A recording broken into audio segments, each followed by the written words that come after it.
بسم اللہ الرحمن الرحیم، السلام علیکم، اللہم صلی اللہ علی آل محمد۔ ویلکم ٹو سیاسی شطرنج، ایک اسپیشل ایپیسوڈ آپ کے سامنے لے کر آ رہے ہیں۔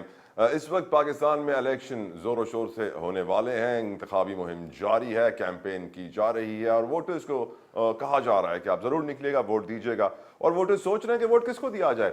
ایسے میں مذہب کارڈ بہت استعمال ہوتا ہے، مذہبی جماعتوں کا بہت اسٹرانگ ووٹ بینک ہے، یہ ہم سب جانتے ہیں، اور مذہبی جماعتوں کا جب ذکر ہے تو یقیناً جماعت اسلامیہ میں سر فہرست نظر آتی ہے۔ اب سوال یہ ہے کہ جماعت اسلامی کے اتنے اچھے پرنسپلز، اتنا اچھا ان کا منشور، لیکن پھر بھی پاور میں نہیں آ پاتی۔ کہا جاتا ہے اسٹیٹس کو ان سے راضی نہیں ہے، اسٹیبلشمنٹ ان سے راضی نہیں ہے، سسٹم کو بدلنے کی بات کرتے ہیں، آئی ایم ایف کو ختم کرنے کی بات کرتے ہیں، سودی نظام اور ختم کرنے کے ساتھ ساتھ شریعت کی بات کرتے ہیں۔ شاید یہی وجہ ہے کہ جماعت اسلامی کو وہ موقع نہیں ملا جس کے وہ شاید حقدار ہیں۔ اب دیکھنا یہ ہے کہ آنے والے الیکشنز میں نوجوان کس حد تک جماعت اسلامی کو پسند کر رہے ہیں اور کتنا ووٹ دیں گے۔ گفتگو کریں گے، ہمارے ساتھ موجود ہے امیر جماعت اسلامی سراج الحق Sahab. Siraj Sahab, thank you so very much sir, آپ نے اپنا قیمتی وقت ہمارے لیے نکالا۔ اب سر، آپ سے گفتگو کا آغاز میں پہلے آپ کے کچھ پروفائل کے کویسچن سے پوچھنا چاہوں گا۔ آپ کہتے ہیں کہ جماعت اسلامی نے آپ کو بدل دیا، کیسے بدلا آپ کو جماعت اسلامی نے حضور؟ بسم اللہ الرحمن الرحیم۔ اس لحاظ سے کہ جماعت اسلامی نے ہماری سوچ بدلی، ہماری منزل بدلی، ہمیں ایک نصب العین دیا، نظریہ کا، ایک فلسفے کا تحفہ دیا۔ ورنہ عام نوجوانوں کی طرح ہم بھی یہی سوچتے تھے کہ پڑھیں گے پھر ملازمت کریں گے۔ مجھے وہ دن یاد ہے جب گاؤں کی کچھ ایلڈرز نے مل کر میرے والد صاحب کو مشورہ دیا کہ یہ بہت باصلاحیت ہے، ان کو عرب بھیجیں، سعودی عرب بھیجیں۔ کسی نے مشورہ دیا کہ مستری خانے میں بٹھائیں گے تو یہ بہت اچھا مستری بنے گا، لیکن کچھ نوجوانوں نے میرے والد صاحب کو یہی اپر کی کہ آپ ان کو ہمارے حوالے کر دیں، ہم اس کو پڑھائیں گے۔ پھر یہ اسلامی جمعیت طلبہ کے کارکن تھے، وہ مجھے اٹھا کے ایک ٹیوشن سنٹر میں لے گئے، اور اس ایک مہینے کے ٹیوشن سنٹر میں امتحان کے لیے بھی تیاری کی، 8ویں کلاس کے لیے، اور اس ایک مہینے میں مجھے بالکل ایک نئی دنیا مل گئی کہ جس دنیا میں ہم جس سٹیٹس کے لیے سوچ رہے ہیں اس سے ایک اور اچھی دنیا موجود ہے۔ وہ نظریاتی دنیا ہے، وہ انقلابی دنیا ہے۔ بس وہ دن اور آج کے دن ہم لگے ہیں۔ الحمدللہ۔ مولانا فضل الرحمان صاحب کا یہ سٹیٹمنٹ آن ریکارڈ کچھ دنوں پہلے کا ہی، کہتے ہیں پاکستان میں سیاست شرعی نہیں۔ آپ بھی کیونکہ ایک مذہبی جماعت کے سربراہ ہیں، آپ کی نظر میں کیا پاکستانی سیاست شرعی ہے؟ ان کا سٹیٹمنٹ تو میں نے نہیں پڑھا ہے، لیکن سیاست تو گوشت کی طرح ہے، ایک حرام گوشت ہے، ایک حلال گوشت، ایک حرام دودھ اور ایک حلال دودھ۔ تو اگر آپ بیڑ، بکری، بھینس کا دودھ پیتے ہیں تو یہ حلال دودھ ہے، لیکن اگر آپ کسی حرام جانوروں کا دودھ پیتے ہیں تو وہ آپ کے لیے حرام ہے۔ اسی طرح جس سیاست کا مقصد دنیا میں اللہ کے دین کا غلبہ ہو، مخلوق خدا کی خدمت ہو، تو یہ نبوی سیاست ہے جو ہمیں نبی مہربان صلی اللہ علیہ وسلم نے بتائی ہے۔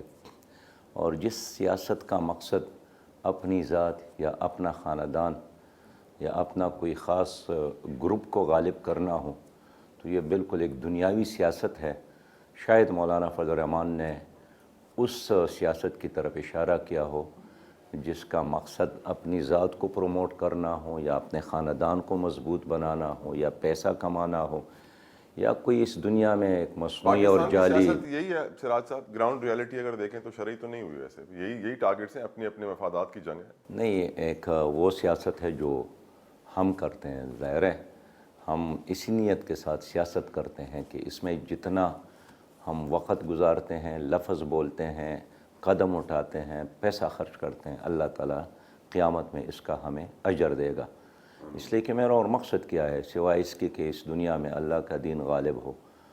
یعنی نہ پیسہ میرا مقصد ہے، نہ بنگلہ بنانا مقصد ہے، نہ وزیر اعظم بننا۔ وزیر اعظم برائے وزیر اعظم، اس لیے کہ ہم تو 2 بار وزیر خزانہ میں رہا ہوں، سینٹ میں رہا ہوں، صوبائی اسمبلی میں رہا ہوں، اگر دنیا ہماری مقصد یا ہمارے بھائیوں اور ساتھیوں کی مقاصد میں شامل ہوتا تو وہ کماتے، لیکن آپ نے کراچی میں نہیں دیکھا کہ عبدالستار افغانی صاحب کا جنازہ بھی کرائے کے گھر سے نکلا.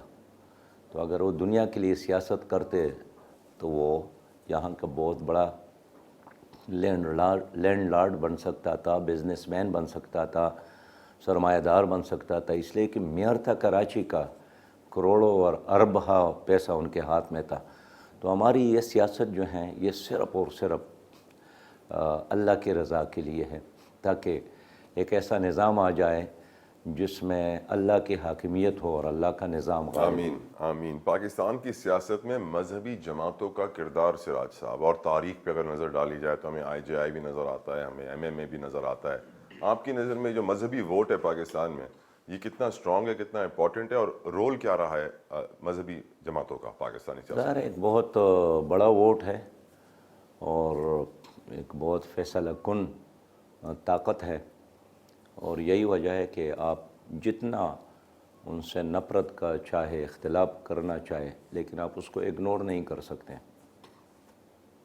اور کردار مذہبی سیاسی جماعتوں کا پاکستان کی تاریخ میں، چاہے وہ آئی جے آئی ہو، ایم ایم اے ہو، جمعیت علماء اسلام ہو، جماعت اسلامی ہو، ٹی ایل پی ہو، سنی تحریک ہو، اور دیگر جماعتیں ہوں. کہ میں مذہبی جماعتوں کا نمائندہ نہیں ہوں، میں تو جماعت اسلامی کا. پاکستانی سیاست کے نمائندے ہیں سر. میں پاکستانی سیاست کا بھی نمائندہ نہیں ہوں، میں جماعت اسلامی کی سیاست کا نمائندہ ہوں.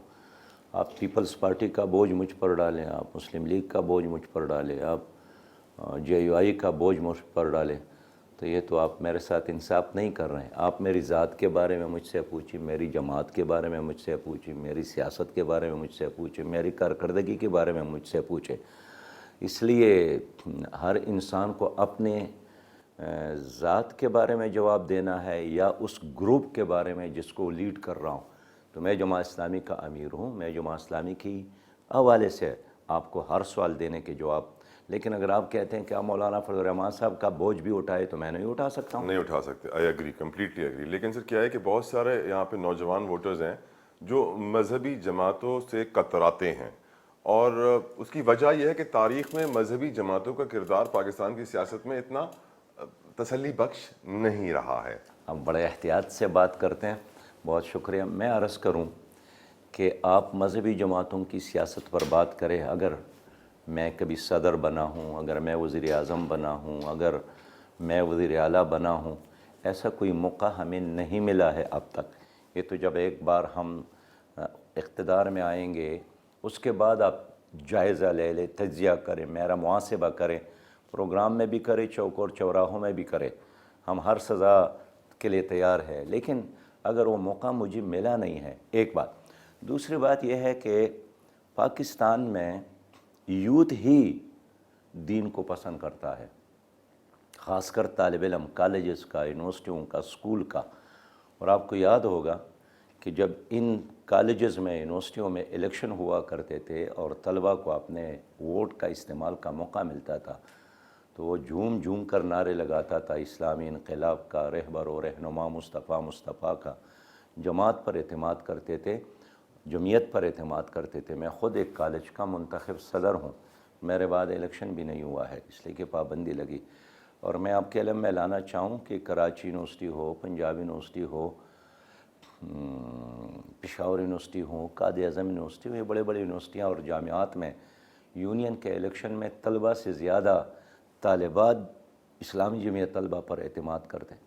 اور اس وقت بھی جو یوتھ کا سب سے بڑی تنظیم ہے وہ جے آئی یوتھ پاکستان ہے. جماعت اسلامی پاکستان کا جو یوتھ ونگ ہے بہت فعال ہے، ہر جگہ موجود ہے.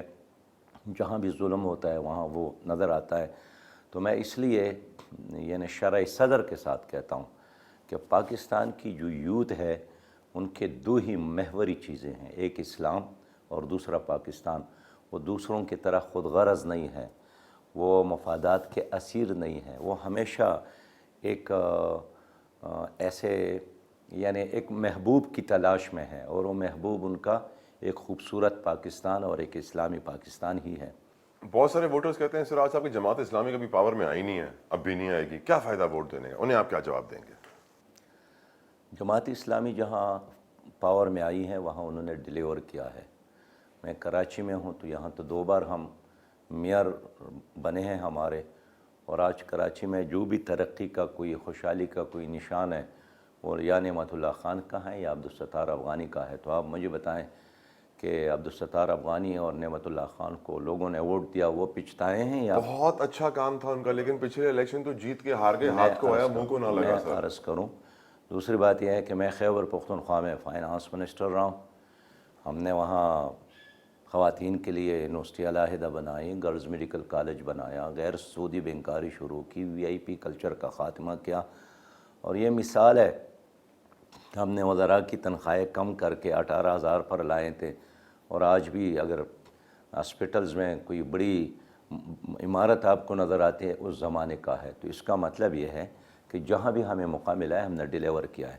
اگلی بات یہ ہے, بڑا موقع نہیں ملا نا سر, بڑا قوم کو موقع. سمجھنا چاہیے کہ اگر اس الیکشن میں بھی یہ الیکشن کمیشن غیر جانبدار رہا, عدالت غیر جانبدار رہی, اسٹیبلشمنٹ غیر جانبدار رہی, تو آپ دیکھیں گے کہ لوگ ووٹ دینا چاہتے ہیں. اور جو آپ کہہ رہے ہیں وہ 76 سالوں میں ہوا ہے آج تک غیر جانبداری؟ اگر 76 سالوں میں کوئی اچھا کام نہیں ہوا ہے تو اس کا مطلب یہ نہیں ہے کہ میں آج اس کا مطالبہ نہ کروں. 76 سال میں نہیں ہوا ہے تو اس لیے میں شدت کے ساتھ کہتا ہوں کہ 3 ادارے غیر جانبدار رہے تاکہ پاکستان مضبوط ہو, جمہوریت مضبوط ہو, سیاست مضبوط ہو. ان میں سے ایک ہی ادارہ ہے جو حکومت اور سیاست کا محور ہے, جو انہیں کنٹرول کرتا ہے. حافظ نعیم الرحمان صاحب بڑی مقبول شخصیت ہیں کراچی میں اور پاکستان میں. ان کا ایک جملہ ہے کہ ہم جیت رہے ہیں, ہمیں جیتنے دیا نہیں جا رہا. آپ مقبول ضرور ہیں اور آپ کے لیے کہا جاتا ہے آپ قبول نہیں ہیں. تو اس ایک ادارے سے قبولیت کا سرٹیفکیٹ کتنے وقت میں حاصل کریں گے سراج صاحب؟ دیکھیے اس وقت یہ جو سیاسی لوگ آپ کو نظر آتے ہیں تو یہ کون ہے؟ یہ عالمی اسٹیبلشمنٹ کے کارندے ہیں. ان سے قرضے لینے کے لیے, کشمیر کو انڈیا کے حوالے کرنے کے لیے, ڈاکٹر عافیہ خاموش رہنے کے لیے, فلسطین کی بات نہ کرنے کے لیے, یہی چہرے ہیں جو اس وقت اخبارات کے صفحات لے کر اور پرنٹ میڈیا اور الیکٹرانک میڈیا کو خرید کر قوم کے سامنے اپنے آپ کو آپشن کے طور پر پیش کر رہے ہیں. لیکن اگر آپ کا ایجنڈا ایک ایسا پاکستان ہے جو باوقار ہو, جس کا اپنا نظریہ ہو, جس کی کرنسی مضبوط ہو, جس کا پاسپورٹ باوقار ہو, اور جو کسی کا مقروض نہ ہو, جس کو کوئی تانا نہ دے, جہاں افراد اور خاندانوں کی بجائے قانون کی حکمرانی ہو, خاندانوں کی بجائے انصاف کی حکمرانی ہو, تو پھر چوائس تو جماعت اسلامی ہی ہے. اب آپ دیکھیں کہ اس میں جتنا بھی عرصہ لگے لیکن اچائی کی طرف سفر تو جاری رکھنا چاہیے. گفتگو کا سلسلہ یہیں سے جاری رہے گا. خواتین و حضرات, آپ کہیں مت جائے گا, یہاں ہم لے رہے ہیں ایک short commercial break. We'll be right back.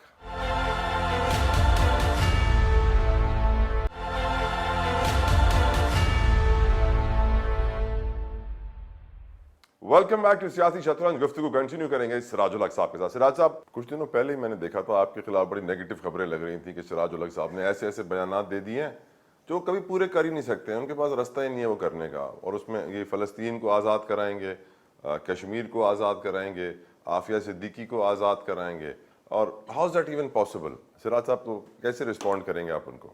دیکھیے ڈاکٹر عافیہ تو ہماری عزت ہیں.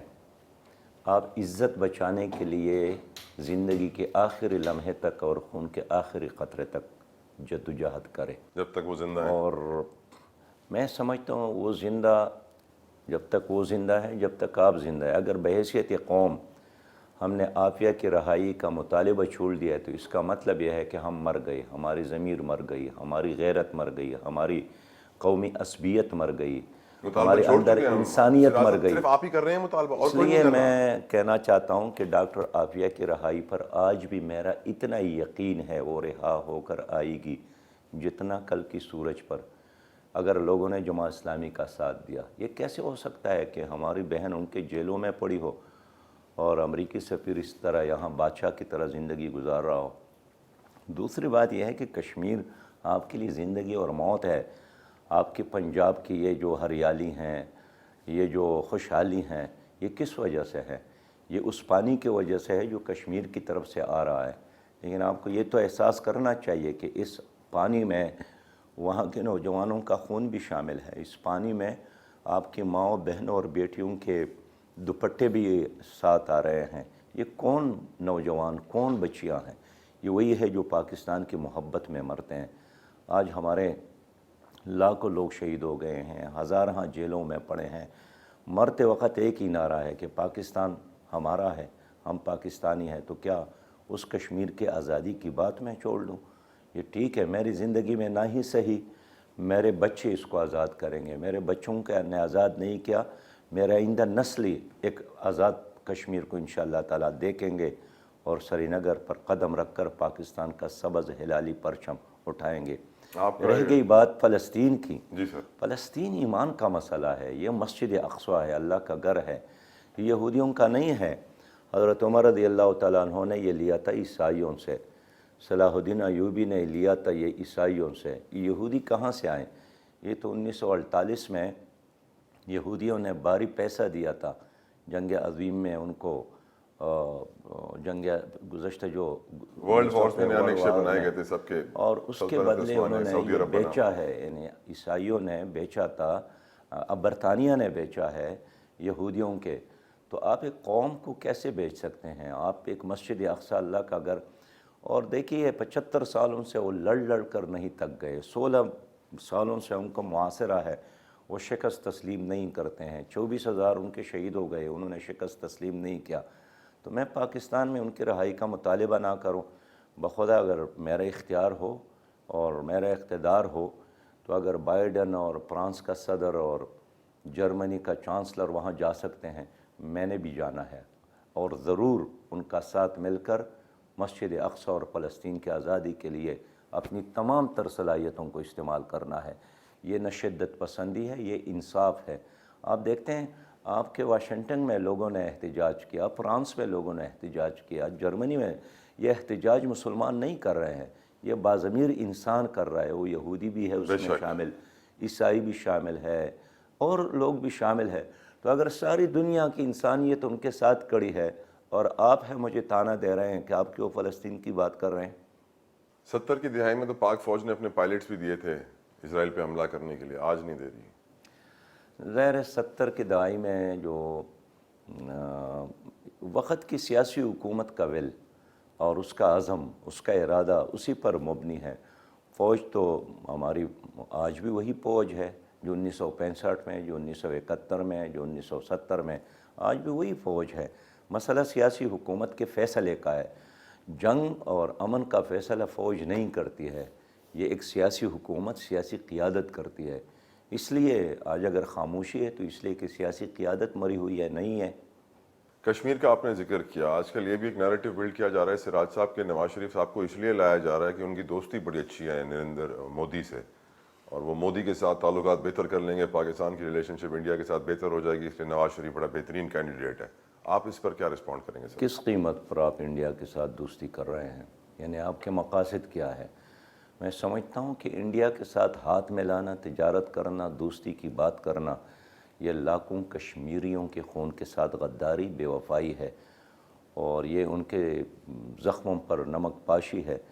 اس لیے پہلے بھی ہم نے کسی حکومت کو یہ اجازت نہیں دی، اور 8 فروری کے بعد انشاءاللہ جس کا نام آپ نے لیا وہ وزیر اعظم نہیں ہوگا، انشاءاللہ وزیر اعظم کوئی اور ہوگا۔ آپ دیکھیں گے کہ آئندہ جو بھی حکومت کی پالیسی ہوگی اس میں کشمیر کی آزادی سر فہرست اور ترجیح نمبر 1 ہوگا۔ آمین۔ آپ نے ہمیشہ سے کھل کے ببانگ دہل برملا کہا ہے کہ میں سودی نظام کے خلاف ہوں۔ آپ بھی کہتے ہیں کہ پاکستان کو IMF سے نجات دلانی ہے۔ حضور، جو دنیا کے طاقتور ترین لوگ جس کا آپ نے بھی شروع میں ذکر کیا، انٹرنیشنل اسٹیبلشمنٹ، اگر آپ IMF کو ختم کریں گے پاکستان سے، آپ سودی نظام ختم کریں گے، آپ نہ CIA کو پسند آئیں گے، نہ امریکہ کو پسند آئیں گے۔ انٹرنیشنل اسٹیبلشمنٹ تو چاہتی ہے نا کہ پاکستان کٹ پتلی کی طرح ان کے اشارے پہ کام کرے، پر آپ وہ نظام ختم کرنا چاہتے ہیں تو وہ کبھی آپ کو اوپر آنے نہیں دیں گے۔ آپ کیوں نہ ان کے ساتھ ہاتھ ملا کے ایک بار اوپر آ جائیں اور پھر ان کی پٹائی لگائیں؟ یعنی پہلے شیطان کے ساتھ ہاتھ ملا دوں، یہ پھر ان کی تو آپ پٹائی نے کروں۔ اسٹریٹجی ایسی اپنائی نا سر۔ ماضی میں کبھی ایسا ہوا نہیں ہے۔ میں بتانا چاہتا ہوں کہ ہم کامیاب ہوں گے، ہم IMF کو الوداع کہیں گے، خدا حافظ کہیں گے، اس لیے کہ 23 بار ہم نے IMF سے قرض لیے، اور قرضہ لینے کے بعد مزید ہمارے معیشت میں تباہی آئی ہے، بربادی آئی ہے۔ اب دیکھیے، آپ تو جانتے ہیں بہتر، 14,000 ارب ہمارا کل بجٹ ہے، اور اس میں 7,300 ڈیٹ سروسنگ ہمارا سود میں چلا جاتا ہے۔ تو یہ معیشت ہے۔ یعنی آج میں کراچی آیا ہوں، فرض کریں، اور کراچی میں آپ اپنے دوستوں سے مل کر 20-25 کروڑ روپے کا قرضہ لے لوں اور جا کر اپنے گاؤں کے لوگوں کو بتاؤں کہ لو میں کروڑ پتی اور میں ارب پتی ہو گیا، تو یہ برباد معیشت ہے یا کچھ دانائی کا؟ اس لیے میں سمجھتا ہوں کہ IMF سے قرضے لینا یہ ہمارے مسائل کا حل نہیں ہے۔ ان پالیسیوں کو تبدیل کرنے کی ضرورت ہے۔ دیکھیے، اگر آپ نے 7,000 سود میں دینا ہے تو سودی معیشت چھوڑ کر آپ پاکستان میں جو 5,000 ارب سالانہ کرپشن ہوتے ہیں، آپ اس کو کیوں کنٹرول نہیں کرتے؟ جو خود ورلڈ بینک کے رپورٹ ہے کہ 17.7 بلین ڈالر اشرافیہ یہاں مراعات لیتی ہے، تقریباً 200 بلین پاکستانی بنتے ہیں۔ ہمارے 170 اضلاع ہے، اگر 200 بلین ارب کو آپ اس پر تقسیم کریں، ہر ضلع کو ایک اضافی 1.25 ارب روپے مل جاتی ہے۔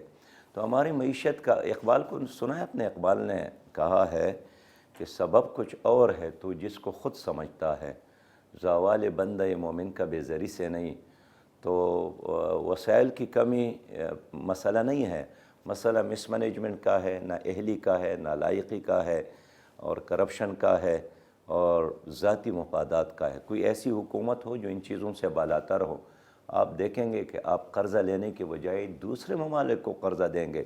کیا امریکیوں کے سر میں جو دماغ ہے وہ آپ سے زیادہ ہے؟ کیا ان کے 4 ہاتھ ہیں؟ نہیں، آپ ہی کی طرح انسان ہیں، لیکن ان کو اچھی قیادت ملی، انہوں نے ترقی کی، ملیشیا نے ترقی کی، انڈونیشیا نے ترقی کی، سنگاپور نے ترقی کی، جاپان نے ترقی کی۔ آپ پر، آپ کے عمل کی وجہ سے سانپ اور بچھو مسلط ہو گئے ہیں، تو اس لیے آپ ترقی نہیں کر پائے۔ سر، جو ماہر معاشیات ہیں سراج صاحب، وہ کہہ رہے ہیں کہ جو 2024 میں حکومت بنائے گا اس کو 2025 میں لگ پتا جائے گا۔ وجہ یہ ہے کہ آنے والا جو IMF کا قرضہ ہوگا اس میں شرائط اور سخت کرنے جا رہے ہیں، اور قیمتیں بڑھائیں گے، اور یہ ٹیکسز لگائیں گے۔ کیا بچے گا غریب آدمی کا حضور؟ کیونکہ معاشی پلان جس کے پاس نہیں ہے، میں کہتا ہوں سر اس کو تو حکومت میں آنا ہی نہیں چاہیے۔ کیا آپ کا معاشی پلان سٹرونگ ہے سر؟ دیکھیے، آپ کی بات صحیح ہے، انہوں نے ابھی بھی آرڈر دیا ہے کہ 2024 میں آپ نے 9,000 بلین مزید جمع کرنا ہے، لیکن میں تو آپ سے کہتا ہوں کہ میرے ساتھ ایک معاشی ماہرین کا ایک ٹیم موجود ہے، میرے ساتھ زرعی ماہرین کا ایک ٹیم موجود ہے، میرے ساتھ صحت کے ماہرین کا ایک ٹیم موجود ہے۔ میں عقل کل نہیں ہوں کہ ہر چیز کا مجھے پتہ ہے۔ ابھی اگر آپ نے مجھ سے ہارٹ کی بیماری کے بارے میں پوچھا تو میں آپ کو جواب نہیں دے پاؤں گا، لیکن میرے ساتھ ایسے لوگ موجود ہیں جو دنیا کے بہترین ماہرین میں سے شامل ہے۔ تو میں اس لیے آپ سے عرض کروں، میں 2 بار فائنانس منسٹر رہا ہوں، اور تجربے کی بنیاد پر کہتا ہوں، میں نے اپنی صوبے کو قرض فری صوبہ بنایا تھا، اور اتنا پیسہ بچایا تھا کہ اپنے صوبے کے بچوں کو میں نے مفت تعلیم دینا شروع کیا، ادنا سے لے کر میٹرک تک۔ تو اب بھی میں آپ کے سامنے یہ کہنا چاہتا ہوں کہ پاکستان کے لوگوں نے ہمارا ساتھ دیا، ہم پر اعتماد کیا، ہمارے ساتھ تعاون کیا، تو IMF سے مزید قرضہ لینے کی بجائے ہم متبادل راستے ہمارے ساتھ موجود ہیں، ہم اس کو اختیار کریں گے۔ ہم 2024-25 میں جس طرح آپ کہتے ہیں کہ آپ کو پتہ چلے گا، ہم IMF اور ورلڈ بینک کے غلام نہیں رہیں گے۔ یہ جو انہوں نے اسٹیٹ بینک کو ان کے حوالے کیا ہے، ان کے باقر صاحب کو پہلے مرحلے میں انہوں نے مسلط کیا تھا، ہم اسٹیٹ بینک کو دوبارہ اپنے پاکستانی پالیسیوں کا پابند بنائیں گے۔ ابھی تو وہ IMF کے پالیسیوں کو پابند ہے۔ تو یہاں جو بھی میں نے اپنے آنکھوں سے دیکھا ہے، ورلڈ بینک اور IMF کا جو کلرک آتا ہے نا جی، وہ بھی اپنے آپ کو پاکستان کا وائسرائے سمجھتا ہے۔ کیوں؟ اس لیے کہ نہ اہل اور نالائق قیادت کی وجہ سے۔ رائٹ سراج صاحب، میں معذرت چاہوں گا، مجھے یہاں پہ بریک لینے کا کہا جا رہا ہے، جلدی سے بریک لیجئے، آپ کہیں مت جائیے گا۔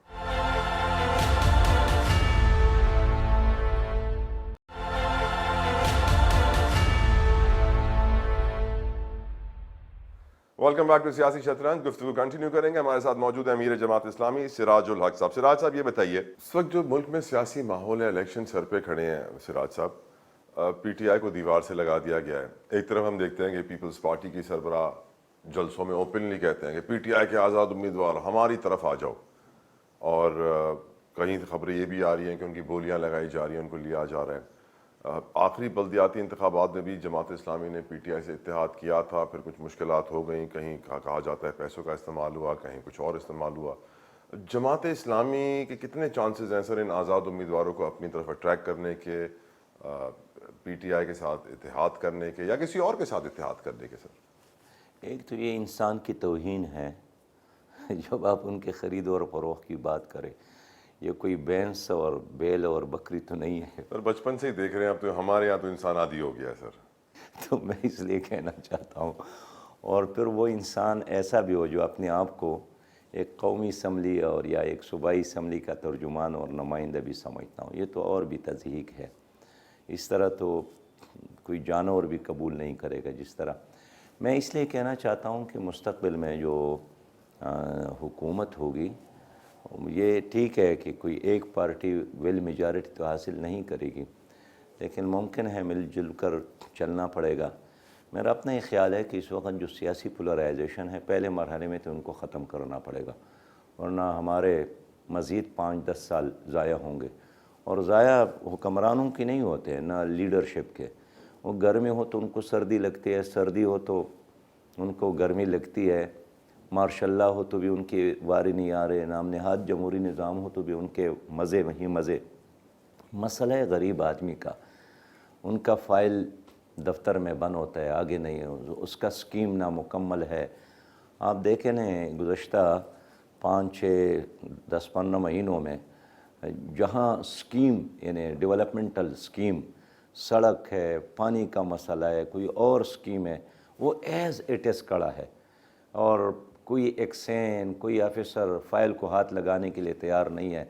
تو اگر مزید جھگڑے شروع ہو گئے نا جی, میں ویسے ایک تجربے کی بات کرتا ہوں. میں متحدہ مجلس عمل کی حکومت میں فائنانس منسٹر تھا. تو ایک دن کسی مسئلے پر میرے اور وزیر اعلیٰ کی آوازیں ذرا بلند ہو گئی, اختلاف ہو گیا.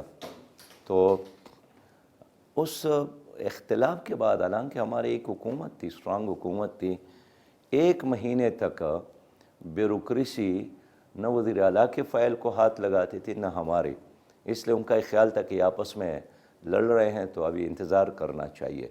تو پھر ہم تو ویسے نہیں لڑے, پھر ہم نے دوبارہ اپنے معاملات ٹھیک کی. میں یہ عرض کرنا چاہتا ہوں کہ جب وفاق کی سطح پر, صوبوں کی سطح پر یہ لڑائیاں ہو تو اس کا نقصان 100% پاکستان کے عوام کو ہوتا ہے, لڑائی لڑنے والوں کو نہیں ہوتا ہے, وہ آپس میں پھر ایک ہو جاتے ہیں. تو میں یہی چاہوں گا کہ 8 فروری کے بعد اللہ نے موقع دیا, ہم ان تمام سیاسی طور پر سٹیک ہولڈر کو اکٹھا کر کے ایک پرامن پاکستان اور پرامن انوائرمنٹ بنانے کے لیے کام کریں گے. سر سندھ اور بلوچستان کے رہنے والے آج یہ سوال اٹھاتے ہیں کہ ہمارے یہاں ویسے موٹر وے کیوں نہیں ہے جیسے پنجاب میں اور کے پی کے میں ہے, ہمارے یہاں وہ ڈیولپمنٹ کیوں نہیں ہے جیسی ان 2 صوبوں میں ہے, اور ایک احساس محرومی ہے جو بے پناہ بڑھ رہا ہے. اس کو آپ سر کیسے اس پہ ریلیٹ کریں؟ بلوچستان تو اس وقت بہت ہی خطرناک سچویشن میں ہے, اور میں ان تمام ارباب اختیار سے جو بلوچستان کے کرتا درتا ہیں کہنا چاہوں گا کہ بلوچستان اس وقت جل رہا ہے اور بارود کا ایک ڈھیر بن گیا ہے, اور اس کی طرف توجہ دینے کی ضرورت ہے, لوگوں کو گلے سے لگانے کی ضرورت ہے, ایک نیا سیاسی ماحول کریٹ کرنے کی ضرورت ہے جس میں سب کو سنا جائے, سب کو لے کر آگے بڑھا جائے. باقی رہی آپ کے وسائل کی تقسیم کا, تو یہ تو پاکستان میں یہی تو مسئلہ ہے کہ وسائل کا منصفانہ تقسیم نہیں ہے.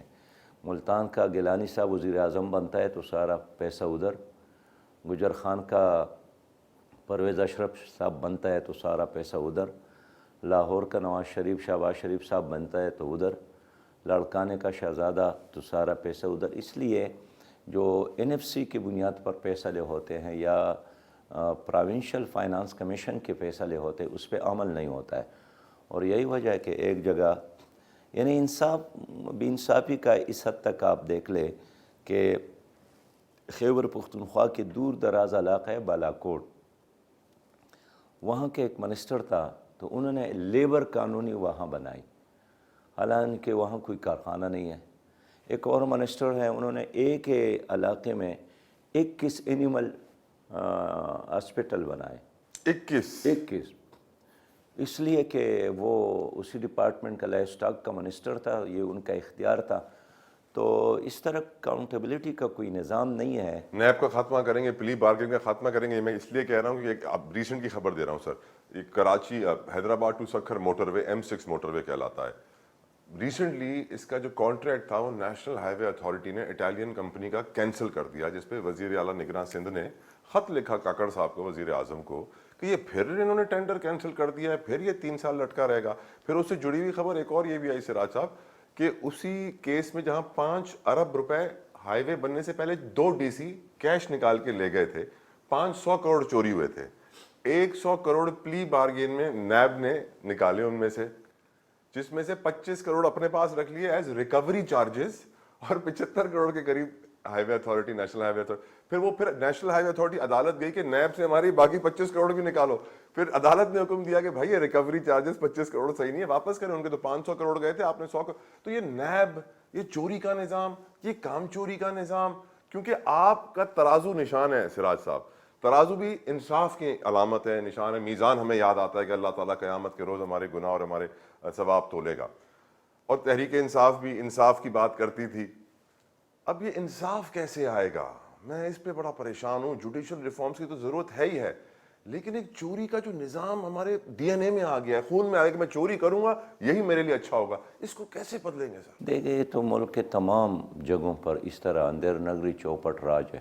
یہ تو ایک کیس ہے نا آپ کے علم میں آیا تو آپ حیران پریشان اور سوالیہ، ایسے نہ جانے کتنے کیس۔ ورنہ یہ چاولہ صاحب آپ کے ایک منسٹر تھے، ان کے گھر سے 4 ارب تو اشوک چاولہ، وہاں برآمد ہو گئے تھے۔ ایک ریسانی صاحب سیکرٹری عام، پانی کی ٹینکی سے کوئی 68 کروڑ تو برآمد ہو گئے۔ تو یہ تو چھوٹے میاں، تو چھوٹے میاں بڑے میاں، سبحان اللہ۔ میں یہ اس لیے عرض کرنا چاہتا ہوں کہ نیب یہ احتساب نہیں کر سکتی، اس کے لیے دوبارہ نیب کو اثر نو بنانے کی ضرورت ہے۔ نیب کا یہ جو موجودہ نظام ہے یہ تو خود ایک بوجھ ہے، یہ خود قابل احتساب ہے۔ نہ عدالت احتساب کر سکتی ہے پیارے بھائی، نہ نیب والے کر سکتے ہیں۔ احتساب کرنے والے صرف ایک قوت ہے، وہ عوام کی قوت۔ اگر 8 فروری ہماری قوم جاگ گئی، ان کی ضمیر جاگ گئی، ان کی آنکھیں کھل گئے، ان کو سر دہشت گردی سے ڈرایا جا رہا ہے آج کل، اور مشکل انہوں جا نے رہی ہے۔ ان لوگوں کا احتساب کیا ہے۔ یہ جو نظام ہے یہ کس کا دیا ہوا نظام ہے؟ پیپلز پارٹی کا یہی نظام ہے، اور آپ اس نظام کے خلاف ہیں۔ مسلم لیگ کا یہی نظام ہے، اور اس نظام کو انہوں نے پروٹیکشن دی ہے۔ اب یہ لوگ دوبارہ آئیں گے، دوبارہ اسی نظام کو برقرار رکھیں گے۔ اب قوم نے یہ فیصلہ کرنا ہے کہ یہ نظام ٹھیک ہے یا اس نظام کو چینج کرنا چاہتے ہیں، اور عدل اور انصاف کا اور صحیح حساب کتاب کا اور احتساب کا ایک نظام یہ صرف جماعت اسلامی دے سکتی ہے۔ سراج صاحب یہ والی بات PTI والے بھی کرتے تھے، بانی PTI عمران خان بھی کرتے تھے، ہم نظام بدل دیں گے، ہم تبدیلی لے آئیں گے، ہم نیا پاکستان لے آئیں گے، اور ان کو موقع ملا۔ میں حیران اس بات پہ ہوں، آپ لوگ تو یہ بات کتنے وقت سے کرتے آ رہے ہیں، پر آپ کو وہ موقع نہیں مل رہا، آپ کیوں نہیں قبولیت کی طرف جا رہے؟ جائیں سر، کوئی دوستی PTI والے نہیں کر سکے، یہ ٹھیک ہے، خود بھی کہتے ہیں کہ ہم نہیں کر سکے، ان کے ساتھ ٹیم نہیں تھی۔ اب دیکھیں پنجاب کتنا بڑا صوبہ تھا، اس کو انہوں نے بزدار کے حوالے کیا، اس طرح خیبر پختونخوا کو بھی۔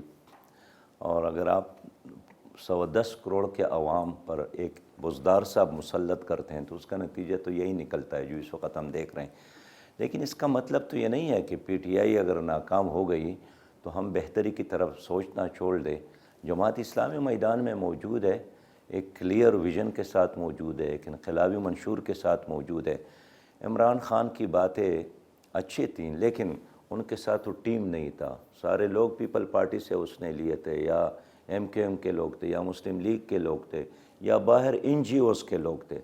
اب NGOs کے لوگوں کو انہوں نے بلایا، ساتھ رکھا، تو ان کا ایک اپنا ایجنڈا تھا، قوم کا، پاکستان کا ایجنڈا نہیں تھا، اور یہی وجہ ہے کہ اگر وہ نہیں چل سکا تو کیا ہم یہ چیز چھوڑ دیں؟ اس لیے اس ایک مثبت اور انقلابی تبدیلی کے لیے میدان میں ایک جماعت موجود ہے جماعت اسلامی کی صورت میں۔ الیکشن کمیشن اور کچھ نگراں حکومت کا سوال پوچھنا چاہتا ہوں۔ سینیٹر رضا ربانی صاحب کسی تعارف کے محتاج نہیں ہے، پاکستان کے بڑے نمایاں سیاستدان، سابق چیئرمین سینٹ رہ چکے ہیں، اور ان کا یہ آن ریکارڈ سٹیٹمنٹ ہے کہ جو نگراں وزیر ہیں سراج صاحب، وہ اپنے مستقبل کی خاطر اس وقت کام کر رہے ہیں، لابینگ کر رہے ہیں، ایز ان کہ جب ان کی نگراں حکومت ختم ہوگی تو پھر ان کو نوکریاں چاہیے، تو ابھی سے وہ اپنے عہدے کا فائدہ اٹھاتے ہوئے دوسری کمپنیوں کے ساتھ لابینگ کر رہے ہیں کہ میں وزیر ہوں، آپ بتائیے میں آپ کے لیے کیا کام کر سکتا ہوں، 15 دن کے بعد آپ مجھے 10 سال کی نوکری دے دیجیے گا۔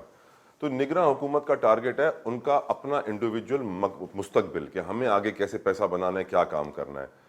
آپ کی نظر میں اگر نگراں حکومت کا یہ ٹارگٹ ہوگا تو وہ کہاں سے free and fair transparent elections کرائیں گے سراج صاحب؟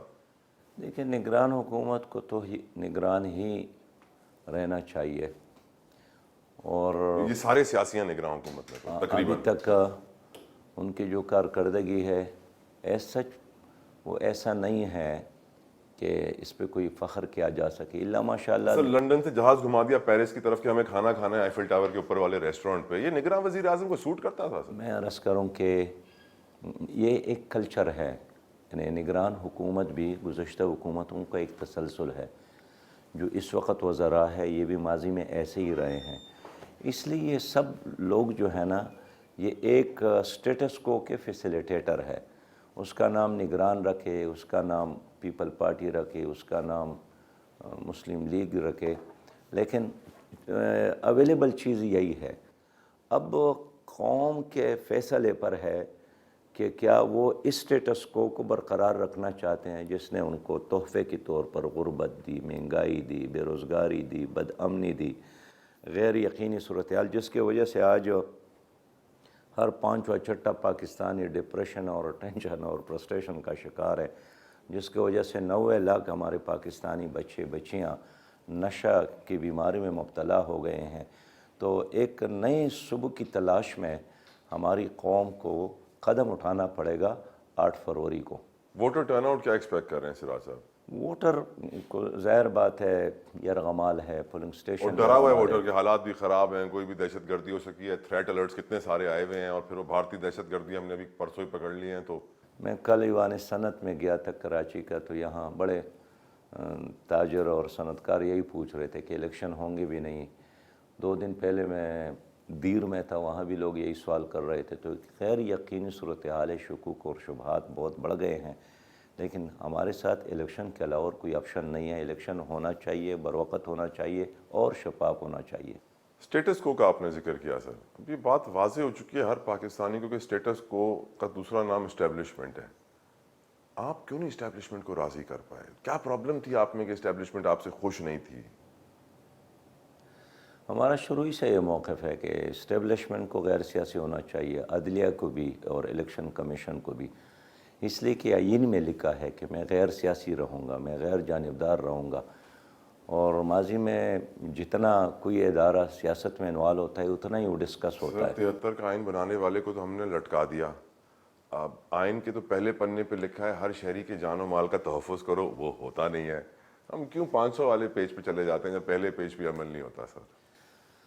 دیکھیے، ایک ذمہ دار حکومت کے نہ ہوتے ہوئے ہر ادارہ یہی کرتا رہا ہے، لیکن جیسے ایک ایسی حکومت قائم ہو گئی جو اپنے پاؤں پہ کھڑی ہوں، جس کا کوئی ذاتی ایجنڈا نہ ہو، جو پاکستان کو آگے لے جا کر ترقی کی طرف گامزن کرے، میرے خیال میں سارے ادارے پھر ٹھیک ہو جائیں گے اور ان کے ساتھ تعاون میں آئیں گے۔ لیکن جب ایک سیاسی لیڈر پارٹی کا لیڈر ہے اور وہ خود کرپشن میں انوالو ہے، ان پر نیب میں کیسز ہے، اس میں توشہ خانے میں اس کا نام ہے، پنڈورا پیپرز میں ان کا نام ہے، پاناما میں اس کا نام ہے، سٹیل مل، وابڈا اور پی آئی اے، جہاں بھی کوئی کرپشن کی کہانی ہے وہ یا ان کی کسی پارٹی لیڈر کا نام ہوتا ہے، وہ خود بخود کمزور ہوتا ہے۔ سر آپ چوری روکنے کی بات کر رہے ہیں، اگر آپ چوری کرنے کی بات کریں گے تب ہی آپ کو سپورٹ کریں گے۔ اب نظام چوری کا ہے، اگر آپ اتنے، کیونکہ میری سر میں بزنس کا اسٹوڈنٹ بھی رہا ہوں اور بزنس پہ کافی رپورٹنگ بھی کی ہے، تو ہماری جو فارمل اکانومی ہے وہ 400 ارب ڈالر کے قریب ہے اس وقت، 380 390 کے پاس ہے۔ جو ہماری انفارمل ہے نا سر، جو ریکارڈ پہ آتی نہیں، جو مال سمگلنگ ہوتا ہے، جو گاڑیاں آتی ہیں، جو تیل آتا ہے، جو یہ بجری پان، گٹکا، منشیات، یہ 1000 ارب ڈالر سے اوپر ہے سر. اگر آپ 1000 ارب ڈالر کے کاروبار کو بند کرنے کی بات کریں گے تو میں 2000 ارب ڈالر لگا دوں گا آپ کی زبان بند کرنے کے لیے, آپ کا گلا بند کرنے کے لیے, کہ یہ شخص بچے ہی نہ, اس کو ختم کر دیا جائے. تو اس چوری, قرض, کرپشن, مس مینجمنٹ, بیڈ گورننس کے دلدل میں جماعت اسلامی سر کیا کر پائے گی سر؟ جماعت اسلامی بہت کچھ کر سکتی ہے, اس لیے کہ نہ ہمارے کسی لیڈر کا نام پاناما لیکس پنڈورا پیپر توشہ خانہ میں ہے, نہ نیب میں ہے. تو اگر ایک آدمی خود کلین ہو, وہ دعویٰ کرے کہ میں احتساب کر سکتا ہوں, میں کلین نظام دے سکتا ہوں, اس پر یقین کرے. لیکن جو لوگ آلریڈی داغدار ہو, کرپشن زدہ ہو, تو آپ اس کی بات پہ کیسے اعتماد کر سکتے ہیں؟ باقی رہی بات یہ جو آپ کہتے ہیں نا 1000 2000, میں بالکل اعتماد کے ساتھ بات کرتا ہوں کہ یہ نظام ٹھیک ہو سکتا ہے, یہ سمگلنگ ختم ہو سکتا ہے, یہ جو نان ڈاکومنٹڈ پیسہ ہے یہ ڈاکومنٹڈ ہو سکتا ہے. کس صورت میں؟ کہ ایک ایسی حکومت ہو جس پر عوام اعتماد کرے. ان چوروں کو عوام ٹیکس دینا نہیں چاہتے.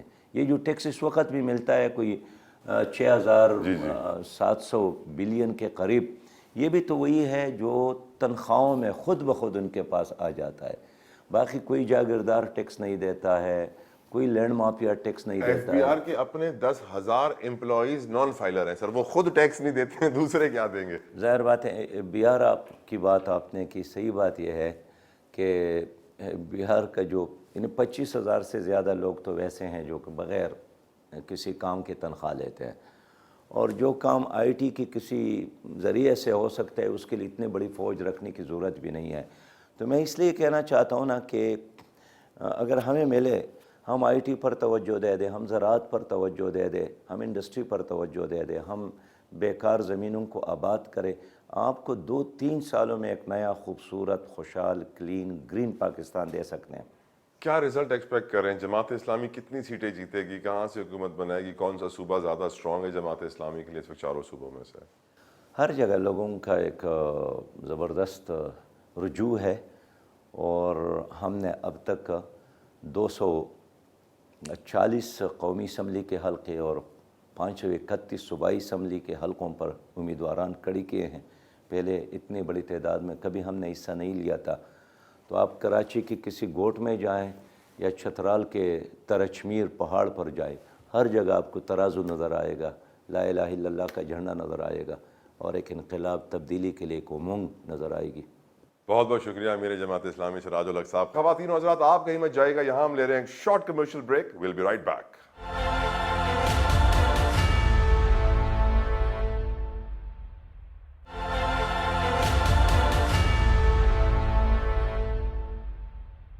ویلکم بیک ٹو سیاسی شطرنج. سراج الحق کا خصوصی انٹرویو دیکھا آپ نے. پروگرام کے آخر میں ایک امپورٹنٹ ایشو ہے جو ہم اٹھانا چاہیں گے. ہم جانتے ہیں ملک میں اس وقت انتخابی عمل زور و شور سے جاری ہے, اور ہمارے جتنے بھی فورسز ہیں اپنی پوری جان طاقت کے ذریعے حالات کو کنٹرول کر رہے ہیں, پرامن رکھ رہے ہیں. لیکن پھر کچھ شرپسند عناصر ہیں سیاسی جماعتوں میں جو کہ حملہ کر دیتے ہیں پولیس والوں کے اوپر, سچویشن خراب ہو جاتی ہے, پھر ایف آئی آر کٹتی ہے, اور پھر کہا جاتا ہے کہ ہمارے اوپر ظلم ہو رہا ہے, ہمیں فری اینڈ فیئر الیکشنز نہیں نظر آ رہے ہیں. سوچنے کی ضرورت ہے کہ جو پی ٹی آئی اس وقت کہہ رہی ہے, جو ان کا سٹیٹمنٹ ہے, جو ان کا نیریٹو ہے, جس طرح کی وہ سوشل میڈیا پہ پروپیگنڈا کر رہی ہے, اب سوچنے کی ضرورت ہے کیا یہ ملک کے مفاد میں ہے.